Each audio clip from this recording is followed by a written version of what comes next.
বাচ্চা, ছোট বাচ্চাগুলা, ছোট বাচ্চাগুলা বাঁচাও, ছোট বাচ্চাগুলা বাঁচাও। আপনারা দেখতে পাচ্ছেন অত্যন্ত ভয়াবহপূর্ণ একটি দৃশ্য। তো মানে একটি সোর্স থেকে জানতে পারলাম যে এই অঞ্চলটি হচ্ছে কুমিল্লার গোমতীর তীরের একটি জায়গা।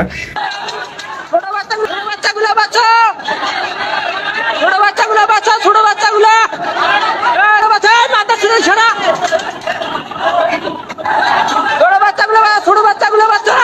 বাংলাদেশের বেশ কয়েকটি জায়গা, বিশেষ করে ফেনী, নোয়াখালী, কুমিল্লা, সুনামগঞ্জ ইত্যাদি আরও এই সমস্ত মানে অনেক জায়গায় এরকম রয়েছে যে তারা পানিতে অনেক বেশি দুরবস্থার মাঝে তারা জীবনযাপন করতেছে। একটু শুকনো জায়গায় যারা আশ্রয় নিবে তারা এই জায়গাটুকু অনেকে খুঁজে পাচ্ছে না। তো আসলে আপনারা মানে যাদের সামর্থ্য আছে আপনারা সকলে নিজ নিজ জায়গা থেকে মানুষের পাশে দাঁড়ানোর চেষ্টা করুন।